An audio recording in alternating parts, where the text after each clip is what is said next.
नमस्कार, today Bihar news देख रहे हैं आप। मैं हूं आपके साथ प्रकाश सिंह। देखिए, बिहार के रुपौली विधानसभा सीट पर उपचुनाव को लेकर गहमा गहमी अब खत्म हो चुका है, वोटिंग खत्म हो चुकी है और नतीजे अब आने वाले हैं 13 जुलाई को। देखिए, रुपौली की जनता ने जो अपने मत का इस्तेमाल किया वो ईवीएम में कैद हो चुका। अब रुपौली का रण कौन जीत रहा, कौन रुपौली उपचुनाव जीतकर सदन में जा रहा, जब मतों की गणना होगी तो साफ हो जाएगा। लेकिन हम इस रिपोर्ट में यह बताने जा रहे हैं आपको कि रुपौली की संघर्ष वाली लड़ाई कैसी रही। त्रिकोणीय लड़ाई रहा पूरी तरीके से। और यह लड़ाई ना सिर्फ वोटिंग से पहले बल्कि अब जब करीब 58% वोटिंग खत्म हो चुकी है, 58% वोटिंग हुए हैं, वोटिंग की प्रक्रिया खत्म हो चुकी है, जब लोगों के मत, आम जनता के मत ईवीएम में कैद हो चुका है। 57.25% रुपौली की जनता ने अपने मत का इस्तेमाल किया है।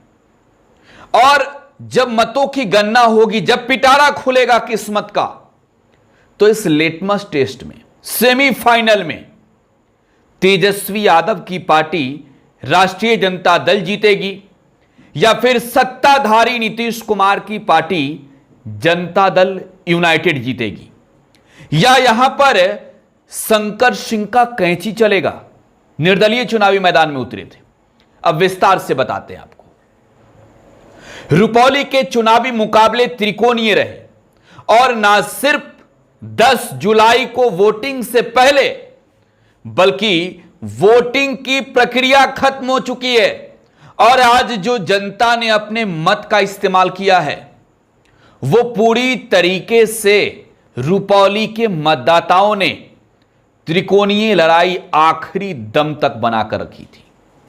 देखिए, यहां से जनता दल यूनाइटेड के, एनडीए अलायंस के उम्मीदवार थे कलाधर प्रसाद मंडल, जेडीयू के टिकट पर चुनाव लड़े थे। पहली दफे सत्तारूढ़ दल जेडीयू ने उतारा था उन्हें मैदान में, क्योंकि यहां पर मुकाबला था बीमा भारती से। राष्ट्रीय जनता दल की उम्मीदवार के तौर पर बीमा भारती चुनावी मैदान में थी। और आपको मालूम है, बीमा भारती वो नेत्री जो वर्ष 2000 में निर्दलीय जीती, फिर 2005 में थोड़े दिन के लिए शंकर सिंह जीते, लेकिन उसके बाद से लगातार जीत जीत जीत जीत, अपने पिटारे में सिर्फ जीत ही रखा था। तो अब बीमा भारती आरजेडी की कैंडिडेट थी, जेडीयू छोड़कर लोकसभा का चुनाव लड़ी थी। यहां पर शंकर सिंह, लोक जनशक्ति पार्टी वाले शंकर सिंह, जो पूर्व में विधायक रहे रुपौली के, बाहुबली वाली छवि, वो चुनाव लड़ गए निर्दलीय। चुनाव चिन्ह मिला कैंची छाप। लेकिन देखिए, रुपौली के रण को जीतने के लिए पप्पू यादव की भूमिका को भी समझना होगा। पप्पू यादव पूर्णिया से निर्दलीय चुनाव जीते। पप्पू यादव चुनावी अखाड़े में थे और मुकाबला था पप्पू यादव का जनता दल यूनाइटेड के संतोष कुशवाहा से और राष्ट्रीय जनता दल की बीमा भारती से। चुनावी मैदान में पप्पू यादव ने पटखनी दोनों को दी, लेकिन पप्पू यादव ने सीधा टारगेट बीमा भारती को कभी नहीं किया।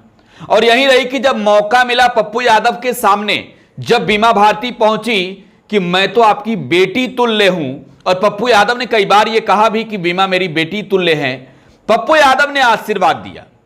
जो माइनॉरिटी के लोग, जो मुस्लिम मतदाता खास तौर पर, जो नाराज चल रहे थे राष्ट्रीय जनता दल के नेतृत्व के फैसले से, पप्पू यादव के समर्थन के बाद उनका भी वोट पूरी तरीके से राष्ट्रीय जनता दल के पक्ष में जाते हुए नजर आया।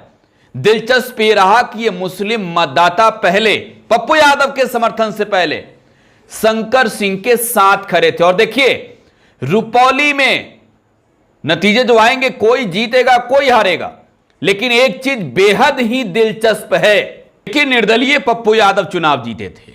और निर्दलीय एमपी की एक बड़ी भूमिका होती है, वो किसी दल से नहीं है और उनके समर्थन का उम्मीद सबको था। अंततः बीमा भारती को जो समर्थन दिया पप्पू यादव ने, उसके बाद जो मुस्लिम वोटर्स थे वो अचानक मूव कर गए। और इसमें कोई दो राय नहीं कि पप्पू यादव की जो बड़ी जीत पूर्णिया लोकसभा सीट पर हुई, उसमें यादव और मुसलमानों की सबसे बड़ी भूमिका थी।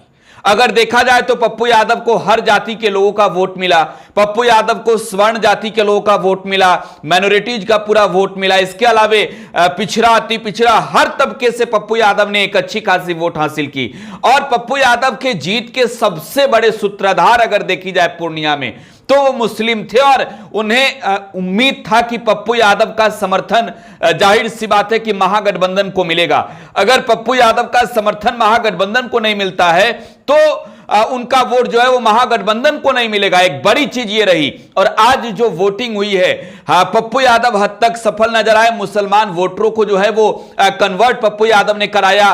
पूरी तरीके से आप ये कह सकते हैं राष्ट्रीय जनता दल के उम्मीदवार बीमा भारती के पक्ष में सबसे बड़ा झटका जो है वो नजर आया। देखिए, गंगोता जाति के लोगों का वोट एक तरीके से एक बड़ी भूमिका है। गंगोता जाति के लोगों की सबसे बड़ी आबादी है और जातीय तौर पर नीतीश कुमार की पार्टी ने इसमें भेद करने की पूरी कोशिश की। और अंत में जो आज जनता ने मत का इस्तेमाल किया है, हालांकि नीतीश कुमार की पार्टी जेडीयू ने गंगोता जाति के वोटों में अच्छी खासी सेंधमारी की, लेकिन एक बड़ी तरीके से अगर जो कहें वोटिंग ट्रांसफर जो है वो अगर इंटरनल कास्ट में देखें, अगर आप गंगोता के दो उम्मीदवार को देखें, चाहे आप कलाधर प्रसाद मंडल को देखें या बीमा भारती को, तो कलाधर मंडल की तुलना में बीमा भारती की भूमिका बड़ी है। लेकिन यहां स्वर्ण जो वोटर थे, हालांकि आबादी बहुत बड़ी नहीं थी, जो स्वर्ण वोटर थे उनका वोट जो है वो ट्रांसफर हुआ है पूरी तरीके से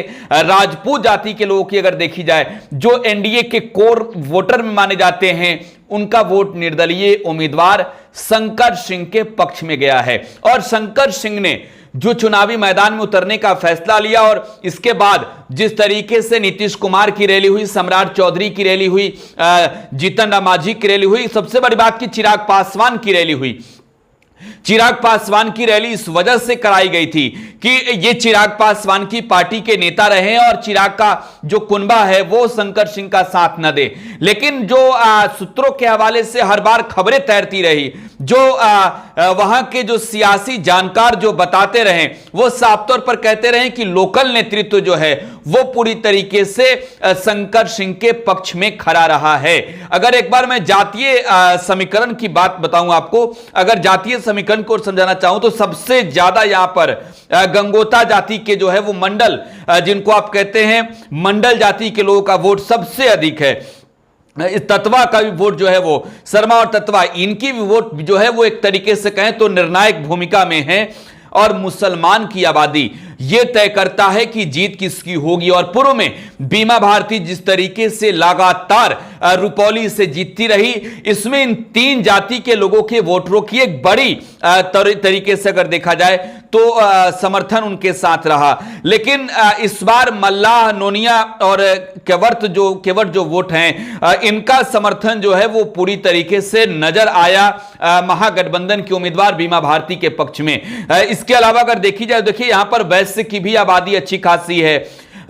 ऋषिदेव जो मुसर समाज के लोग हैं, उनकी भी एक बहुत बड़ी भूमिका है। इसके अलावा पासवान, आदिवासी और अग्री जाति के जो वोट थे, इनको ट्रांसफर करना था। और ये तीन वोटर, पासवान हो या फिर आदिवासी हो या फिर जो स्वर्ण वोटर हैं, वो वोट पूरी तरीके से जो है वो ट्रांसफर होते किसी के भी समर्थन में नजर नहीं आया। उसमें राजपूत जाति के लोगों का वोट और ब्राह्मण जाति के लोग अगर देखा जाए तो ब्राह्मणों का वोट जो है वो जेडीयू के उम्मीदवार के पक्ष में नजर आया, तो राजपूत जाति के लोगों का वोट जो है वो शंकर सिंह के पक्ष में। लेकिन बीमा भारती को पप्पू यादव का समर्थन काम आया है। हालांकि नतीजे आने बाकी हैं और 57.25% वोटिंग रुपौली में हुई है। एक तरीके से देखा जाए तो जनता में उत्साह नजर आया वोटिंग को लेकर। हालांकि आरोप लोकल प्रशासन पर भी लगे। खुद आरजेडी के उम्मीदवार ने नीतीश कुमार पर निशाना साधा और कहा कि हार के डर से सत्ताधारी दल जो है वो बौखला गई है, गुंडों का और